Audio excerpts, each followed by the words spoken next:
Perfecto, ya vamos. Listo, ya inició también la grabación, entonces, Bueno, muy buenas noches para todos.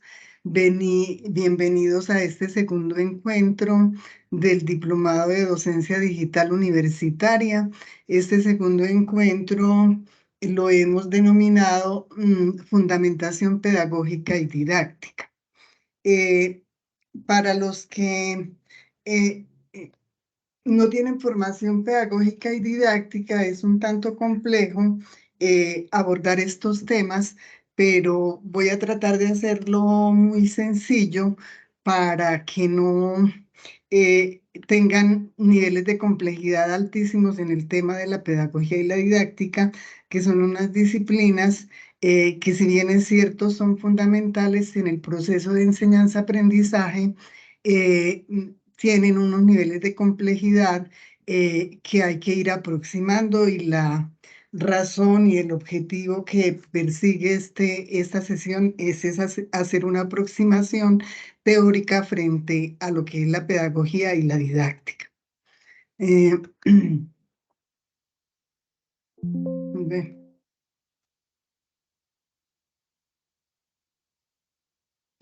Vamos a partir la reflexión. ¿Qué significa educar? Pero también qué significa aprender, pero también qué significa enseñar y qué evaluar. Acá nosotros tenemos en esta reflexión cuatro elementos que son fundamentales en el proceso de formación: el educar, el aprender, el enseñar y el evaluar. Quiero compartirles un video. No es el más nítido, no es el video más nítido, pero es un video muy ilustrativo de Pablo Freire. Pablo Freire, para quienes no lo conocen, el padre de la pedagogía, brasileño de formación marxista, con unas obras espectaculares en el tema de educación. Se caracteriza porque sus modelos pedagógicos están asociados a los modelos de la pedagogía crítica. Tiene libros muy importantes como es La pedagogía del oprimido, La educación como práctica de la libertad, Cartas a quien pretende enseñar. Ese libro es hermosísimo para quienes quieran seguir profundizando en este tema. Pedagogía liberadora, La pedagogía de la esperanza y La pedagogía de la expresión, entre otros.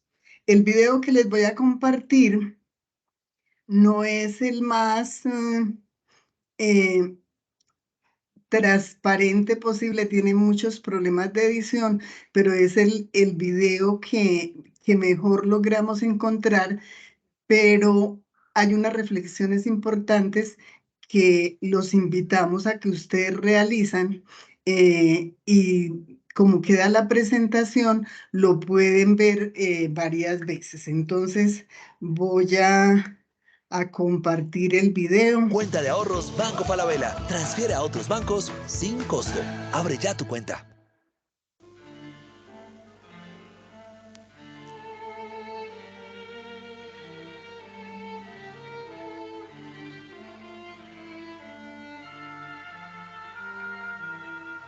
La outra questão, por exemplo, es preguntarnos qual é nossa compreensão del acto de enseñar e qual é nossa compreensão del acto de aprender. E foi exatamente a partir de aí que eu hice a crítica a lo que eu chamei de educação bancária. Não podemos ensinar nada a amar, porque temos que amar. A única forma que tu tienes de enseñar a amar es amando. Y el amor es realmente yo creo que el amor es la transformación definitiva.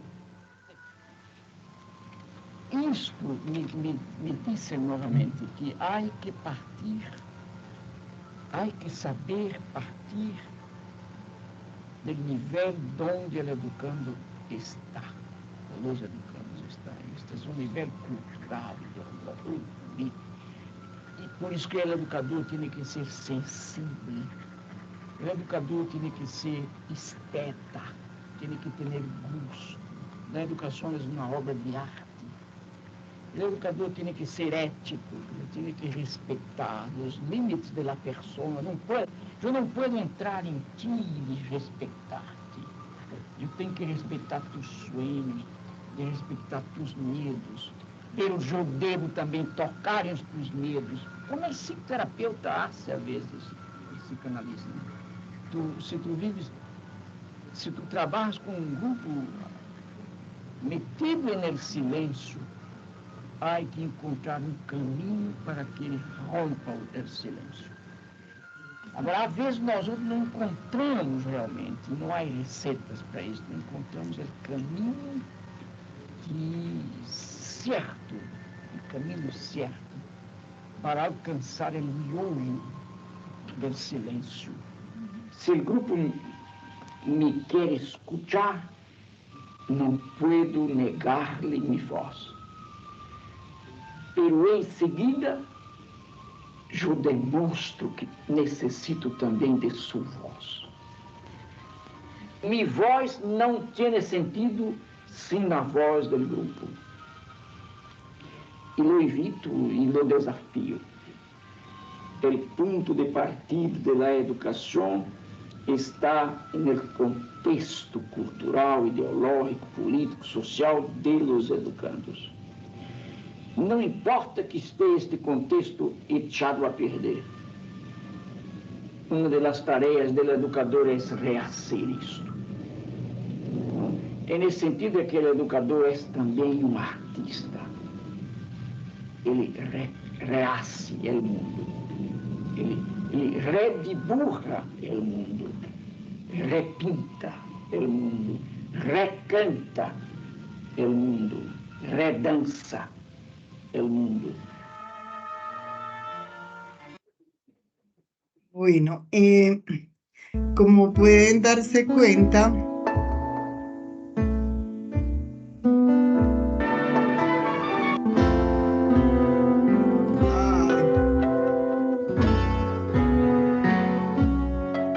Nome: Paulo Freire. Data de nascimento: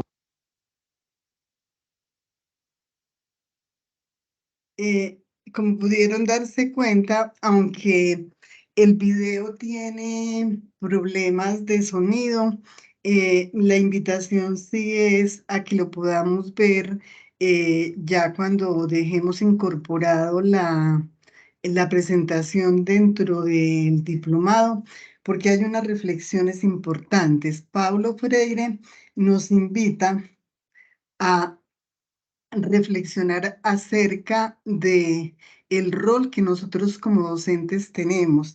Nos hace un llamado hacia el acto de enseñar y hacia el acto de aprender. Los modelos pedagógicos de hoy en día están centrados más en el aprendizaje que en la enseñanza. Y la noción de formación, por supuesto, cambia. Ya no es lo más importante en el proceso de formación la enseñanza, sino el aprender. Entonces, nuestro rol de docente se transforma.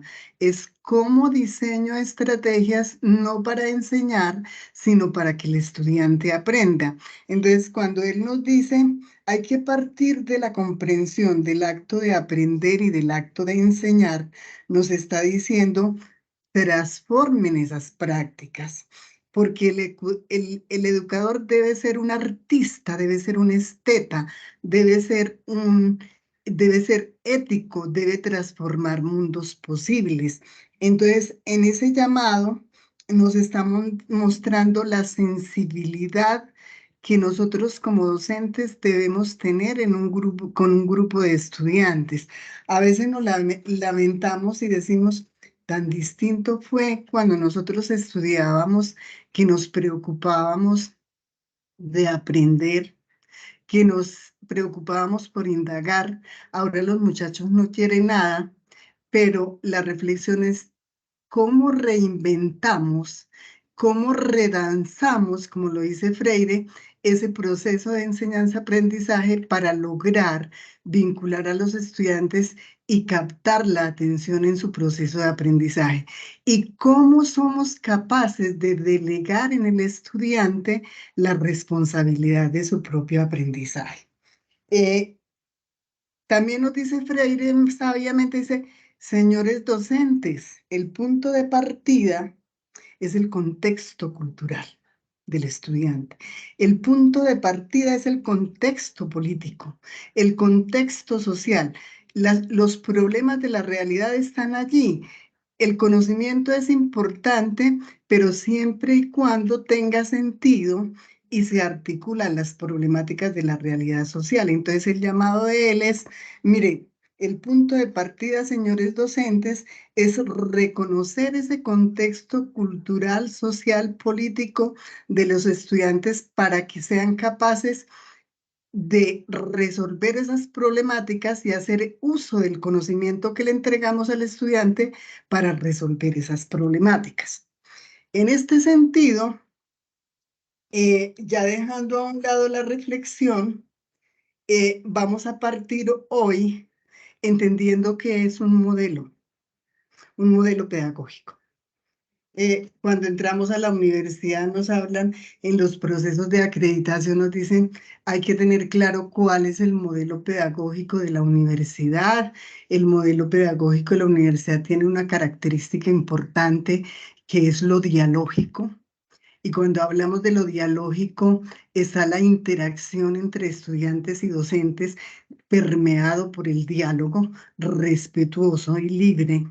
Entonces, para poder entender qué es ese modelo pedagógico, vamos a utilizar el concepto que Rafael Flores Ochoa de la Universidad de Antioquia, profesor de la Universidad de Antioquia durante muchos años, nos dice: un modelo no es otra cosa que una imagen o una representación del conjunto de relaciones que definen un fenómeno con miras a un mejor entendimiento.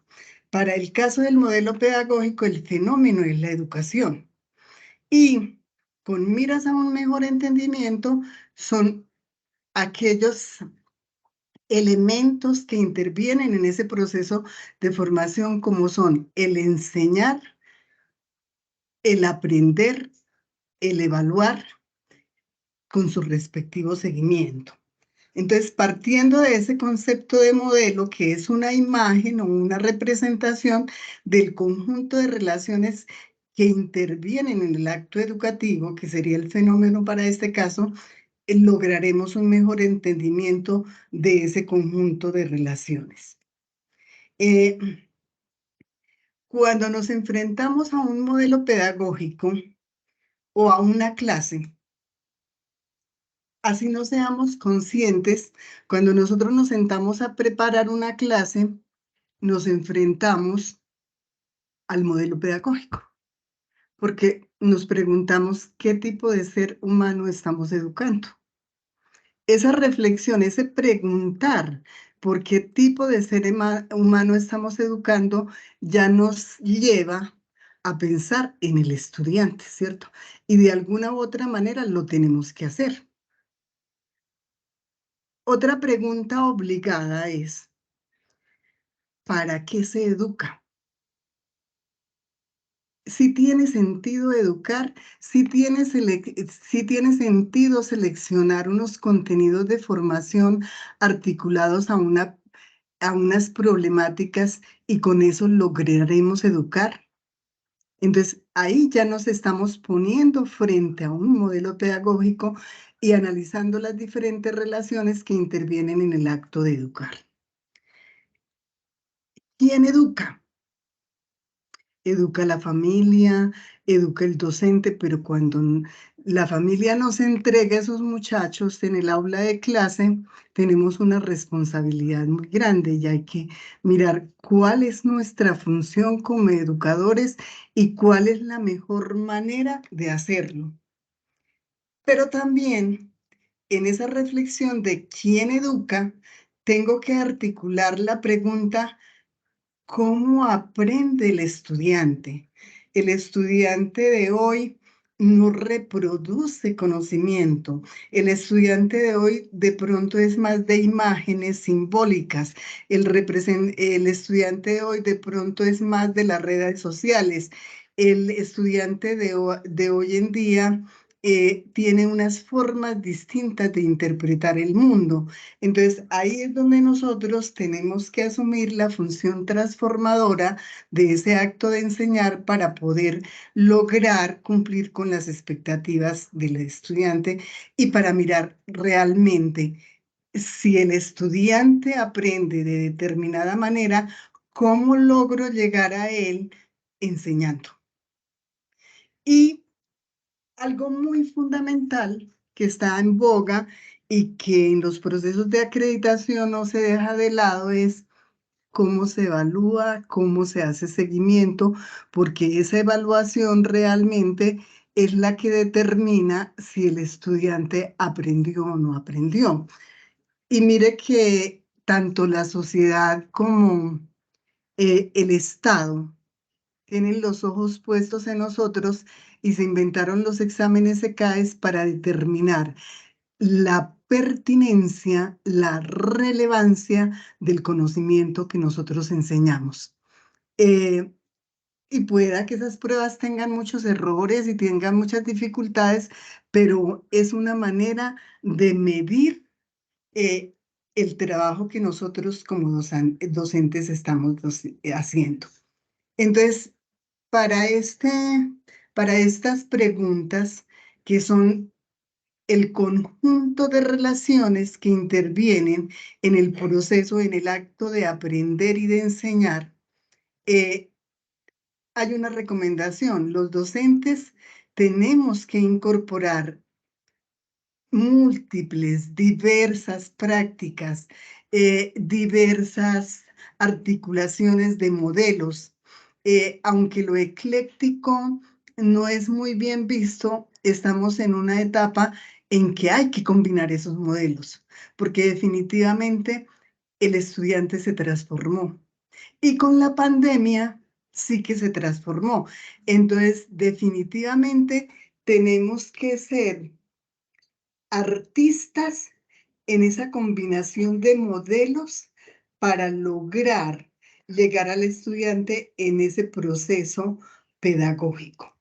Hay unos enfoques y habla de los estilos pedagógicos que el docente debe tener en el momento de enseñar. Cada docente, de acuerdo a su creatividad, de acuerdo a su forma de ser, de acuerdo a sus conocimientos, elige un modelo y define su propio estilo pedagógico de enseñar y hacer que el estudiante aprenda. Entonces, este es el llamado, vea, tengamos en cuenta estas 5 preguntas y estructuremos nuestro propio estilo pedagógico de enseñanza. Hay unos puntos de partida donde el modelo, ya dijimos que era una construcción teórica, una representación y que se utiliza para analizar las problemáticas de la realidad social y las relaciones, ya sea desde lo pedagógico y lo didáctico. Cuando hablamos de pedagogía, hablamos del qué. Cuando hablamos de la didáctica, hablamos de cómo lo hacemos. Entonces, aquí es donde empiezan a aparecer esos elementos de la pedagogía y la didáctica para lograr llegar con el conocimiento de manera más sencilla al estudiante. Igual tenemos que hacer una adopción teórica de un modelo pedagógico en particular y cuando nosotros ingresamos a una institución, el compromiso es adaptar y adoptar el modelo. Adoptarlo en primer lugar, pero no quiere decir que adoptarlo requiere aplicarlo directamente, sino también lo podemos transformar de acuerdo a nuestro estilo pedagógico de enseñanza y aprendizaje. En las prácticas del ejercicio docente subyacen necesariamente, así no seamos conscientes, subyace un modelo pedagógico. Que se puedan encontrar contradicciones didácticas y pedagógicas de los discursos de los docentes es normal, pero el proceso de formación tiene una ventaja, que es un proceso de construcción colectiva, que aprendemos todos de todos. Tal vez ustedes escucharon hablar del padre Vasco y de Loísa Vasco. Entonces ella plantea, decía, vea, en ciencias naturales, una teoría reemplaza una teoría, pero en las ciencias sociales, como es la educación, las teorías se amplían. Y es ahí donde nosotros, en el ejercicio de nuestra práctica docente, así como subyace un modelo pedagógico a ese ejercicio de la práctica, nosotros en ese proceso de apropiación del modelo pedagógico institucional con el cual estamos vinculados, tenemos la posibilidad de hacer transformaciones de acuerdo a nuestro estilo. Históricamente, hemos tenido definidos 5 enfoques pedagógicos. A esos enfoques pedagógicos se adscriben los modelos pedagógicos. Entonces, tenemos el enfoque pedagógico tradicional, donde la reproducción del conocimiento era absolutamente necesaria, donde la relación vertical docente-estudiante era supermarcada, donde el dueño del saber era el docente. Es el modelo pedagógico tradicional y todavía circula en las aulas y es válido porque, como les decía, cada uno tiene su estilo de aprendizaje, pero se trata también de irnos transformando e ir mirando cómo esos modelos, algunas cosas son importantes, otras podrían transformarse y podría enriquecerse mucho más el proceso de aprender y enseñar. El enfoque pedagógico conductista, donde el docente tiene la responsabilidad del aprendizaje del estudiante, y eso es una carga muy grande, porque yo no puedo comprometerme a que el estudiante aprenda. Yo tengo que hacer lo posible es para delegarle esa responsabilidad del aprendizaje del estudiante. Otro enfoque pedagógico, el progresista o desarrollista, ya hemos ido evolucionando, vamos a empezar a entregarle responsabilidades al estudiante, hacer conciencia de su proceso. Otro enfoque pedagógico, el crítico social, que es el enfoque pedagógico al cual Paulo Freire se adscribe y tiene las obras magistrales de educación, porque poder llegar al diálogo desde la crítica constructiva es un proceso bien importante, porque hace posible que la relación del docente y el estudiante ya no sea vertical, sino que sea casi horizontal. Dentro de estos 4 enfoques pedagógicos vamos a trabajar unas categorías de estudio para entender un poco lo que es un enfoque pedagógico. Vamos a circular por el concepto de currículo, por el concepto de aprendizaje, el concepto de maestro, el concepto de didáctica y el concepto de evaluación. Entonces, en el tradicional, en el cerebro del ser humano ocurren ciertas transformaciones y ciertos cambios y ciertas asimilaciones. Cuando yo hablo del enfoque tradicional, el sujeto que aprende logra a través de la disciplina y del buen ejemplo ese proceso de aprendizaje. Según los psicólogos y los teóricos, el enfoque pedagógico tradicional es el músculo Es el cerebro el que se ejercita a través de la memoria y por eso la memoria en este enfoque tradicional es tan importante. Aquí hablamos de la psicología de las facultades, aquí hablamos que el reproducir y el repetir un conocimiento que el profesor enseña es lo más importante. La categoría de análisis siguiente, ¿cuál es el rol del maestro, el dueño de la verdad, el dueño de el saber, la autoridad suprema, el que no se puede equivocar con una relación autoritaria porque soy el dueño y soy la autoridad suprema? Entonces, mire cómo se ven marcadas esas categorías de análisis en cada uno de esos enfoques pedagógicos. El currículo está centrado en los contenidos de la enseñanza. Yo selecciono conocimientos de la química, de la física, y considero que esos conocimientos que seleccioné y que hacen parte de un plan de estudio son absolutamente verdaderos y son los que empoderan y potencializan al estudiante con el saber. Y no hay posibilidad de discusión porque esos equipos académicos son los que seleccionan esos contenidos para ese proceso de formación de un ingeniero, para el proceso, perdón, para el proceso de formación de un abogado, para el proceso de formación de un administrador de empresas, para el proceso de formación de un negociador internacional, en fin.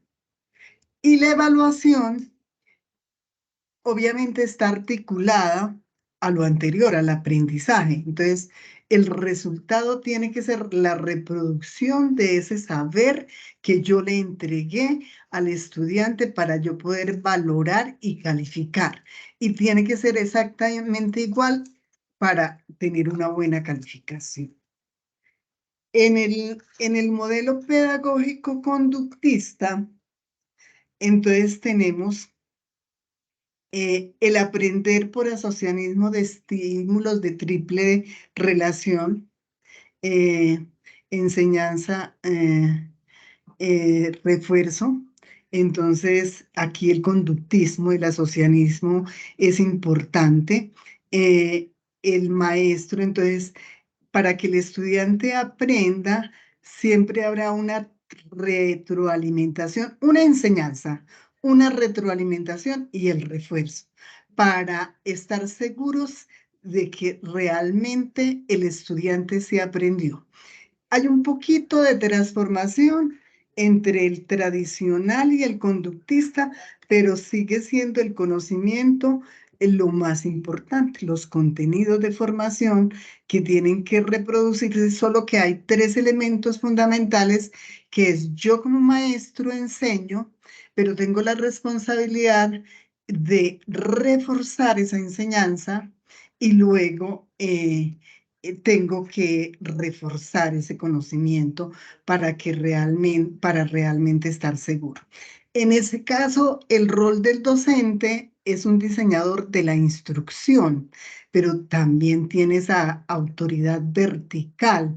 Y para lograr esos 3 elementos, hay que programar unos objetivos de cambio de conducta. Entonces, acá el conductismo se caracteriza por los objetivos de enseñanza y objetivos de aprendizaje. En cuanto al currículo, la categoría de análisis de currículo en el conductista, el currículo está centrado en objetivos. Son los objetivos los que me dicen cuál es el conocimiento que tengo que utilizar en el proceso del enseñar y aprender. Y la evaluación es por objetivos. En la escuela primaria, este modelo ha sido implementado y de pronto nos hemos equivocado, el sistema educativo se ha equivocado porque se quedaron en el modelo tradicional y se perdieron los objetivos. Entonces nunca supimos evaluar por objetivos, sino que nos quedamos en la evaluación del enfoque pedagógico tradicional. El progresista.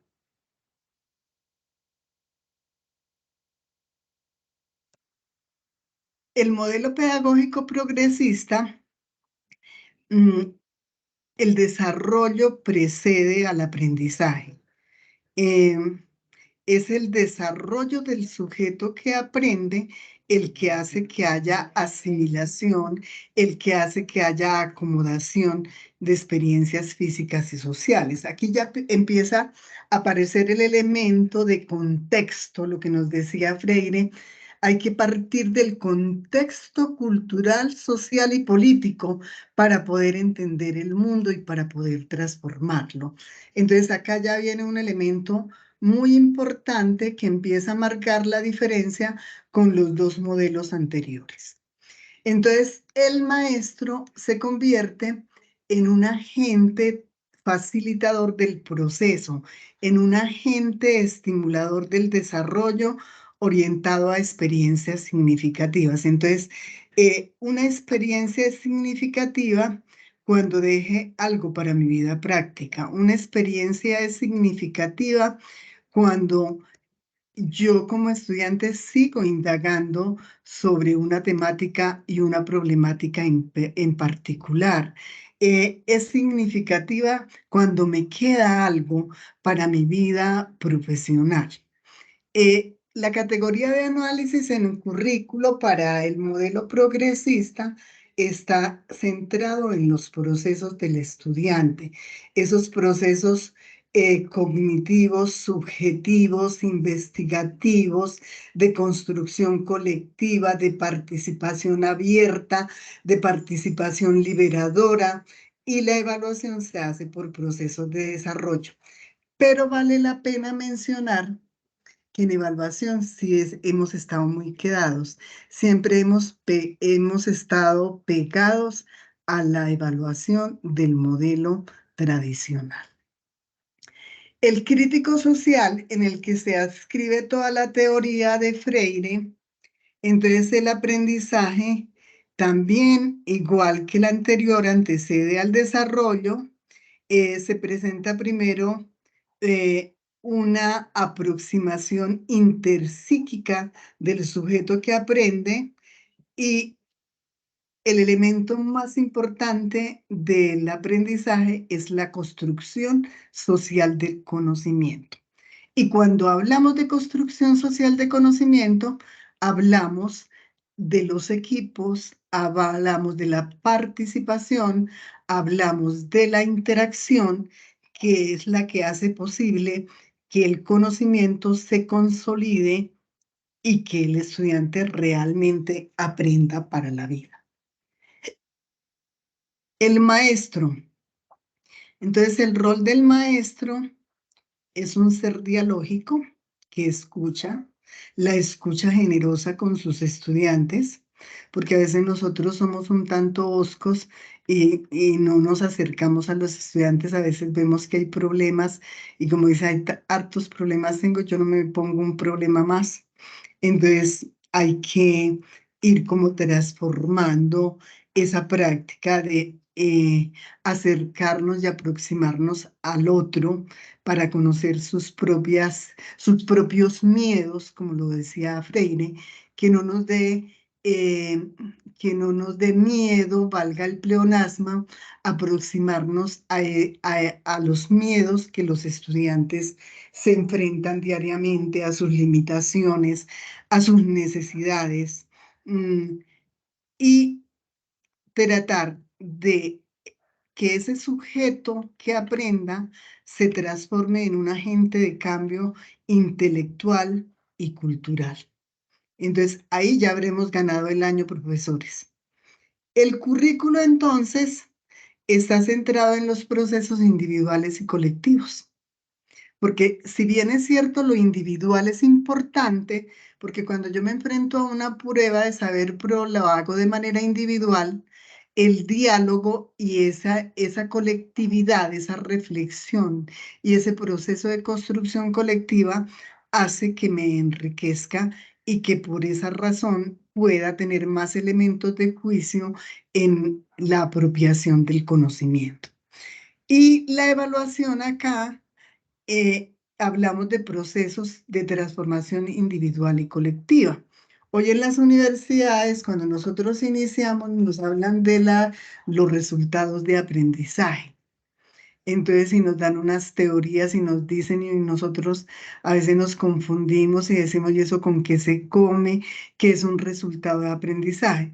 Es un proceso de transformación individual y colectivo, pero hay que estructurarlo y hay que guardar la coherencia entre el rol del docente, el aprendizaje, el contenido seleccionado para lograr hacer ese tipo de evaluación que nos muestre los procesos de transformación social, de transformación individual y colectiva. La vez pasada ya habíamos dado un concepto básico de educación, pero me encontré un concepto muy chévere en la Ley General de Educación que dije, lo voy a compartir esta noche. Entonces dice, la educación, en la Ley General de Educación dice, la educación es entendida como la búsqueda del pleno y auténtico desarrollo del otro, porque se constituye en la justa medida en que el otro se constituye en ese acto biofílico que busca el pleno desarrollo de la libertad, del diálogo, de la comunicación y del desarrollo con y por el otro. Entonces, ese acto biofílico no es otra cosa que la relación con la naturaleza, con la cultura. Por ejemplo, en arquitectura es muy evidente esa construcción y esa aproximación a ese acto biofílico, perdón. Por eso es muy insistente Freire decir la cultura del estudiante, lo político, las problemáticas del contexto, eso es lo que está ahí. Entonces, la reflexión que hacemos frente a este concepto de educación que nos proporciona la Ley General de Educación y que a veces lo leemos muy rápido y no le prestamos suficiente atención, es cómo el sujeto es capaz de transformar el mundo. ¿Qué responsabilidad tenemos nosotros como docentes para lograr incentivar en el estudiante esa transformación del mundo? ¿Cómo la educación no puede ser una isla que cierre puertas a esa realidad social y a esas problemáticas que están inmersas dentro de esa realidad social, económica y política, sino que por el contrario, cómo está llamada a recoger expectativas, sentimientos, vivencias y problemas del pueblo? Entonces, esa es la gran responsabilidad que nosotros tenemos. En los criterios de análisis que vimos en los modelos pedagógicos, trabajamos currículo, trabajamos evaluación y trabajamos pedagogía. Entonces, ¿qué es el currículo? Desde la Ley General de Educación y de las aproximaciones que hemos venido haciendo desde la pedagogía. El currículo no es otra cosa que un cuerpo de conocimientos o de contenidos seleccionados arbitrariamente. Porque cuando yo me siento con un equipo académico a decir, para dar cálculo 1, las temáticas son estas, ya yo hago una lista, ¿cierto? Esa es una selección arbitraria. Pero luego de seleccionar esos contenidos, los organizo en el tiempo. Dice entonces, la primera temática irá en esta semana, son 16 semanas, los organizo en el tiempo y los distribuyo, por supuesto, en el tiempo. Y cuando el Ministerio de Educación Nacional me aprueba ese plan de estudios, ese es el currículo legítimo aprobado por el sistema educativo para una institución de educación en cualquiera de sus niveles de formación. Para el caso de la universidad, es el registro calificado el que me dice que el conocimiento es legítimo y que ese conocimiento es el que me va a garantizar la formación del abogado, del médico, del ingeniero, del arquitecto, del licenciado. Entonces, mire que currículo no es otra cosa que ese cuerpo de conocimientos o de contenidos seleccionados, organizados y distribuidos y que son considerados legítimos por la autoridad suprema del sistema educativo, que es el Ministerio de Educación Nacional. Por otro lado, el concepto de pedagogía, este es un concepto que acuñé en la maestría de Pedagogías Activas y Desarrollo Humano que realicé en la Universidad de Manizales.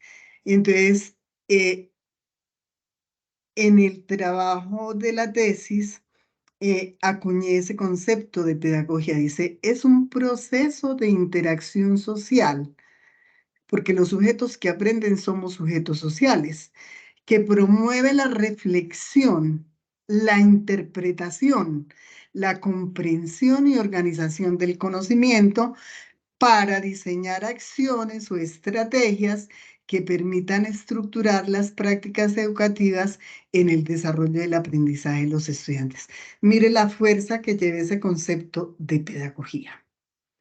Y la invitación es como lograr entender e interpretar esos conceptos para introducir a mi modelo pedagógico de enseñanza algunos elementos de los que están acuñados acá como conceptos básicos.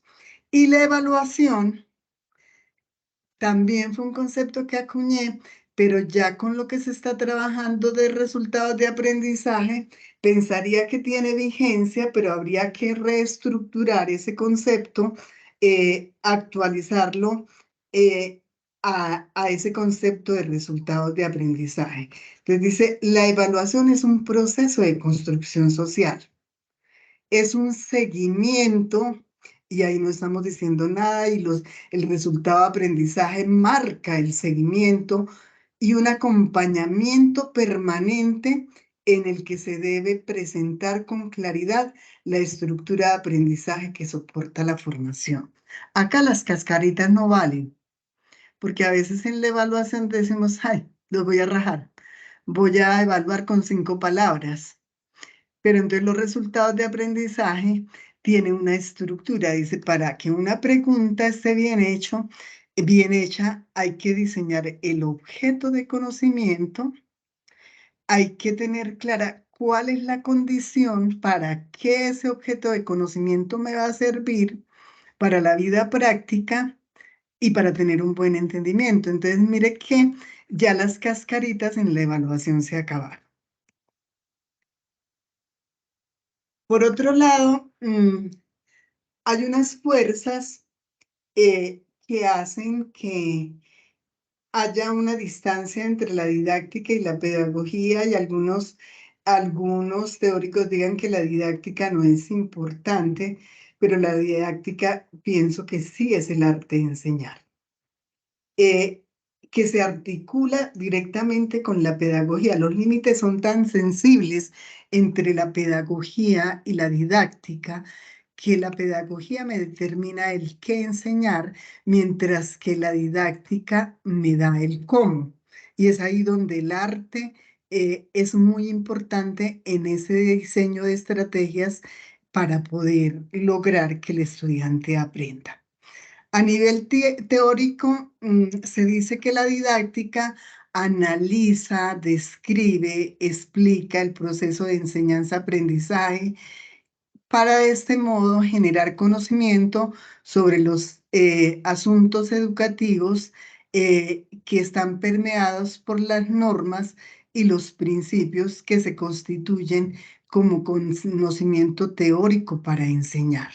Y a nivel práctico, la didáctica funciona como una ciencia aplicada. Por un lado, emplea las teorías de la enseñanza, mientras que por otro lado, interviene en el proceso educativo proponiendo modelos, fortaleciendo métodos, incorporando técnicas que optimicen ese proceso de formación. Mire que esta parte de aplicación con la pandemia fue clave. Cómo lograr vincular herramientas digitales para facilitar el proceso de interacción, para facilitar la presencia del profesor, porque fueron las herramientas las que hicieron posible esa interacción. Y de eso aprendimos mucho. Lo hicimos regularmente, otros lo hicieron muy bien, otros lo hicieron regular, pero hicimos aproximaciones y construcciones muy importantes. Bueno, para la construcción de un modelo pedagógico, señores, hay unas preguntas que me aproximan a esa construcción de los modelos pedagógicos. Y la pregunta por el qué hacer es la pregunta por cuál es el ideal de persona que pretendemos formar. Independientemente de todas las debilidades que traiga el sistema educativo de atrás, porque Marta Lorena Salinas de la Universidad de Antioquia decía, cuando nos enfrentamos a los modelos pedagógicos, hay una imagen muy bonita en la cafetería de las universidades. Los profesores llegamos y nos sentamos a reflexionar en torno a la educación. Entonces, en ese diálogo decíamos, no, pero es que lo que nos llega a nosotros, estaba el profesor de primaria, decía, es que en el preescolar ya no enseña nada, a nosotros no nos llega nada. Ese ideal de persona que se pretende formar, hay que empezar a estructurarlo. Pero cuando pasa a la mesa de los profesores de bachillerato, dicen, no, es que esos profesores de primaria no hicieron nada.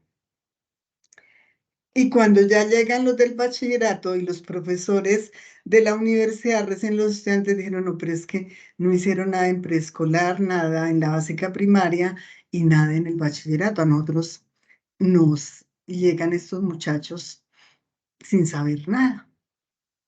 Entonces se vuelve una dinámica de buscar responsabilidades, pero la reflexión es, ¿quién forma al maestro? Las universidades, ¿cierto? Entonces, esas disculpas que empezamos a buscar en la cafetería no aplican porque a todos nos compete pensar qué hacer y cuál es el ideal de persona que se pretende formar. ¿Para qué? Para diseñar estrategias que permitan utilizar y medir los ritmos de aprendizaje de ese proceso formativo. ¿Cómo lograr que el estudiante entienda que las estrategias les ayudan para aprender a su propio ritmo? Y es su ritmo el que hace que aprenda o no aprenda. ¿Y por qué? Quien dirige ese proceso formativo está centrado en el mismo aprendizaje. Y es ahí donde nosotros tenemos que ser artistas para lograr hacer esa aproximación teórica de esa descripción de la comprensión y de los aspectos interrelacionados de esos fenómenos en particular para lograr el aprendizaje. Y mire que empieza a tener una fuerza enorme el aprendizaje y la enseñanza empieza a perder un poco de vigencia sin dejar de ser importante. Bueno, acá hay un gráfico que les puede ayudar cuando recibimos nosotros una asignatura bajo nuestra responsabilidad, decimos, bueno, ¿qué vamos a enseñar? ¿Qué contenidos vamos a utilizar en ese enseñar?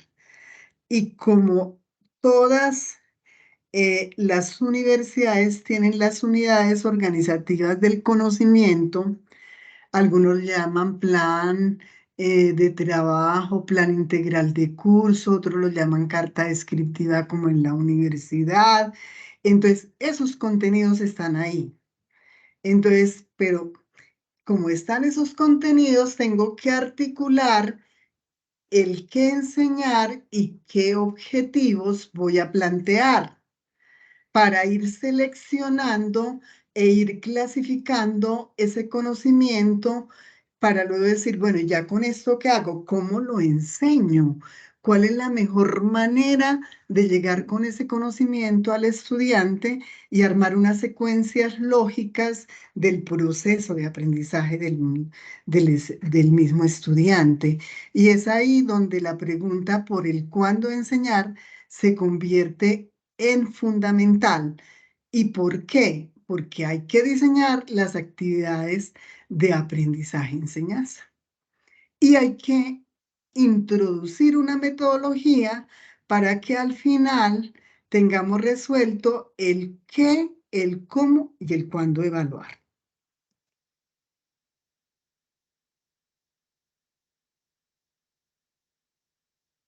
Perdónenme que es que estoy con la... Bueno,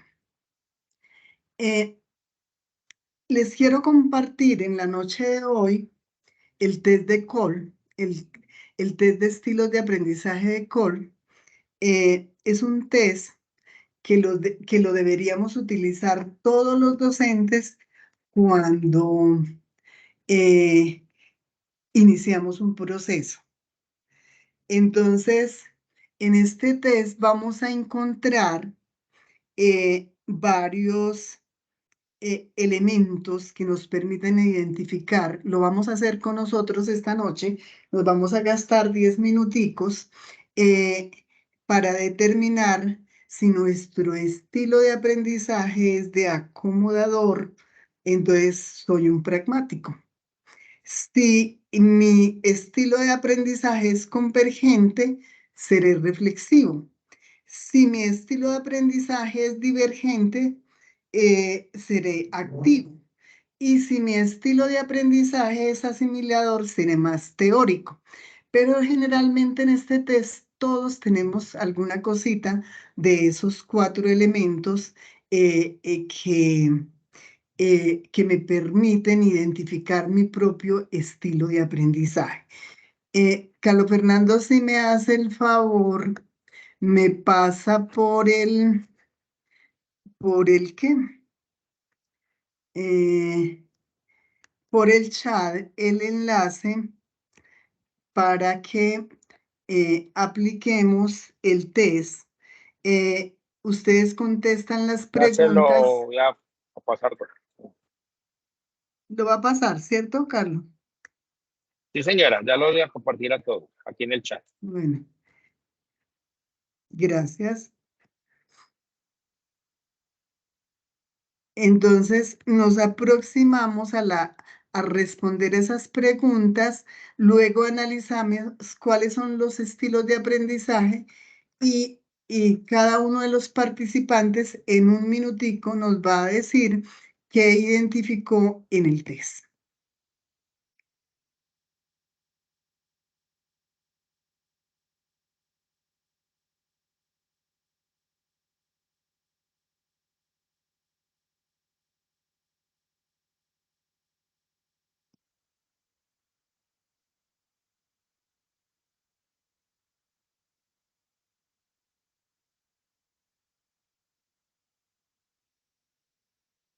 Y lo acabo de pegar en el chat.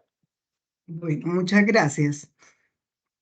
Por favor, ingresan, contestamos las preguntas y luego cada uno identificamos nuestro estilo de aprendizaje y decimos cómo nos sentimos y realmente si es coherente con lo que hacemos, si nos identificamos con el estilo de aprendizaje que nos arroja el test.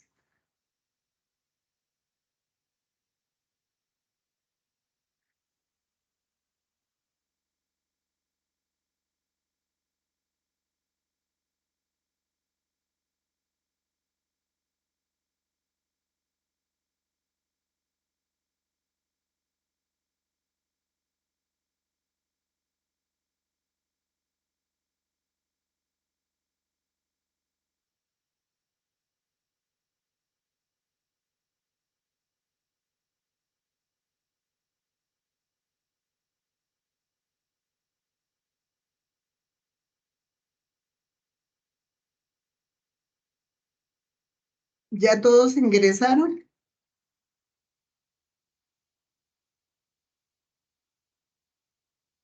Sí, Ah, bueno. profe, yo ingresé.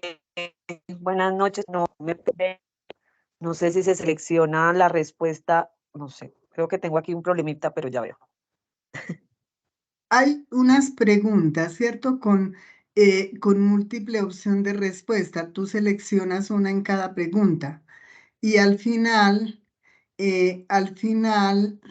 le da a leer el resultado y ahí nos sale el porcentaje del estilo de aprendizaje que tenemos. Y por ejemplo, acomodador un 28%, convergente un 15%.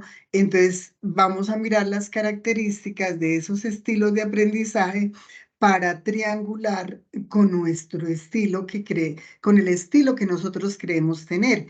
Y vamos a mirar si hay cierta pertinencia entre lo que nos arroja el test y lo que nosotros creemos que somos en nuestro estilo de aprendizaje.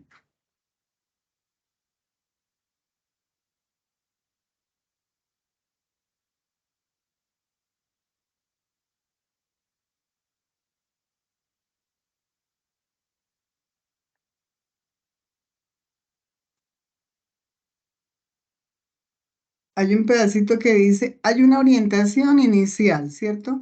Luego viene el inicio del test con una pregunta, dos, tres, cuatro, son seis, siete preguntas, ocho, nueve preguntas, que son las que hay que contestar.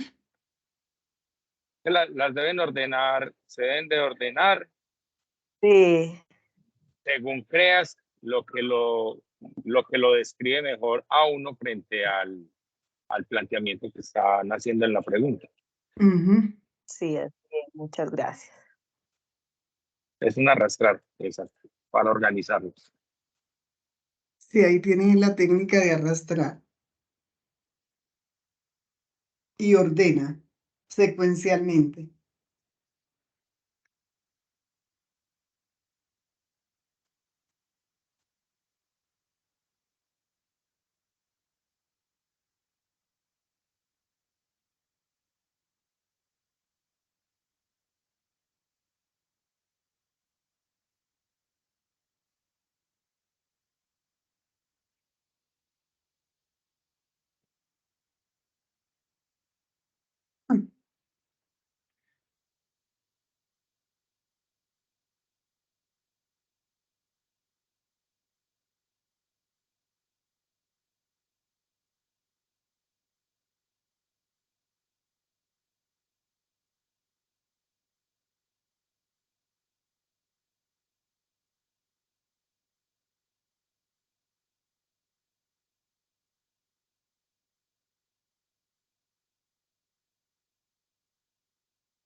En la medida que van terminando, van diciendo, listo.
Ana María, ¿ya terminaste?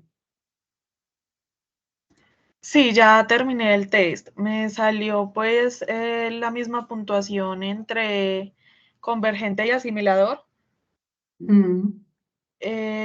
Realmente pues sí me identifico mucho con la parte de asimilador, puesto que siempre he sido una persona pues como que busca racionalizar mucho todo, sobre todo en la parte pues de la educación. Entonces, y también como tengo un poco de formación en liderazgo. Claro, eso te ayuda. Entonces eso me ayuda un montón como en temas de poder estructurar y como que generar como secuencialización. Entonces, pues, si bien me siento como más identificada a la parte de asimilador, entiendo pues también por qué la parte de convergente me salió tan alta. ¿Y qué porcentaje obtuviste, Ana María? En las dos saqué 30%. ¿Y en los otros? En divergente tengo 21,11 y acomodador 18,89. Gracias, Ana María. ¿Quién quiere continuar? Yo también ya estoy lista, profe. Dale, Me salió en Rocío. primer lugar el asimilador, convergente, divergente y acomodador, ese en su orden. Y pues Porcentajes, por sí, favor, Rocío. asimilador 30, convergente 27,78, divergente 23,33 y acomodador 18,89. ¿Y cómo te ves tú frente a ese resultado? Sí, es lógico versus pues Es coherente. cómo soy, cómo actúo. Yo soy ingeniera y soy auditora, entonces sí, Claro. ambas cosas, entonces sí, digamos que reflejan mucho de cómo me comporto y cómo actúo frente a, bueno, a las situaciones pues, que pueden plantear ahí. Bueno, Rocío del Mar, muchas gracias. ¿Quién quiere continuar? Sebastián.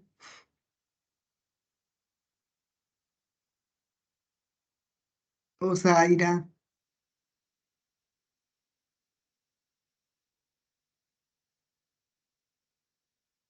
Tienen el micrófono apagado si están hablando.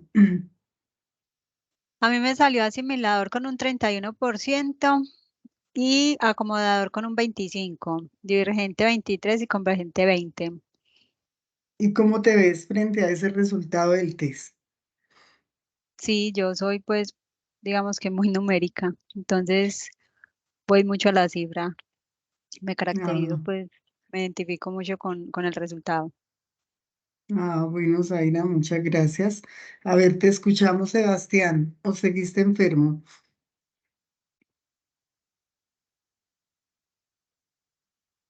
Micrófono apagado, Sebastián.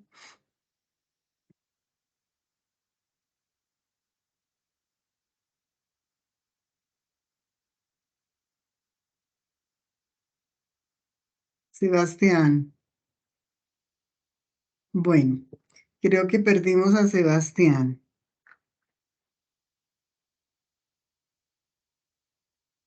Bueno, entonces vamos a continuar. Eh, Definitivamente este test de COL es un regalo para ustedes porque lo pueden aplicar a sus estudiantes cuando hacen el pacto pedagógico, porque no es lo mismo partir de un desconocimiento del estudiante, por lo menos este test los aproxima a reconocer las potencialidades que el estudiante tiene. Entonces es como identificar, si reconoce esas potencialidades, nos podemos permitir identificar qué estrategias podemos utilizar con esos estudiantes y a qué ritmo se lleva ese proceso formativo, porque ya estamos conociendo, perdón, esos estilos y tendremos también la posibilidad de saber quién dirige el proceso formativo y cómo se centra ese proceso formativo. Entonces, ese test nos da muchos elementos. Igual hay un test que es el de las inteligencias múltiples, que ese sí se los dejo de tarea porque es un poquito más largo, que también podrían utilizar con los estudiantes y lo podrían utilizar como una prueba de entrada y una prueba de salida, los dos test. Es decir, cómo ingresé a esa asignatura y cómo terminé, cómo voy dando esa transformación y lo que nosotros logramos con esos estudiantes. Entonces, esos dos test los pueden utilizar como prueba de entrada y prueba de salida.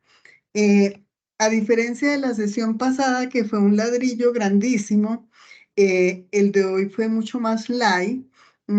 Estoy sorprendida que nos gastamos muy poquito tiempo, pero eso era lo que queríamos entregar esta noche en este espacio de interacción denominado la reflexión pedagógica didáctica de nuestro encuentro programado para el día de hoy.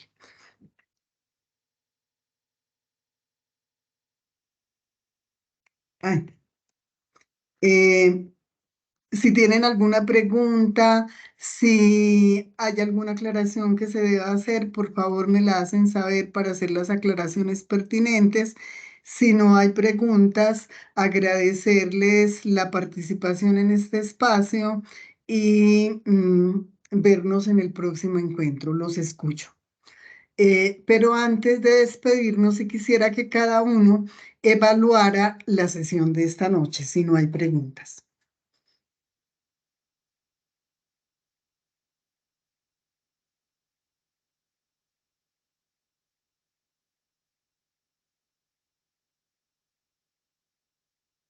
De a unito, por favor.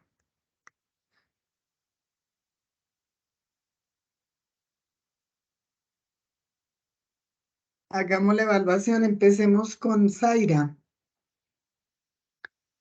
Ana, no, muy chévere la información. Realmente, pues, yo apenas estoy como incursionando en este tema de la educación, entonces para mí es súper valiosa toda esta información que recibo de parte tuya. Bueno, me alegra mucho, Zaira. Ana María, ¿hay alguna pregunta, Zaira? Qué pena, Ana María. No, está bien. Bueno, gracias. Entonces, ahora sí, micrófono, Ana María, te cedo el micrófono.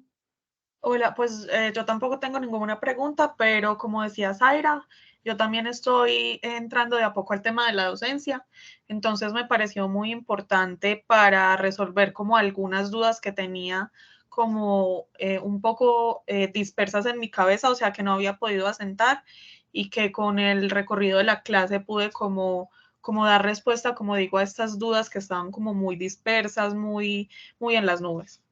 Y hay unos conceptos básicos que les tienen que quedar incorporados y que son necesarios para el ejercicio de la docencia.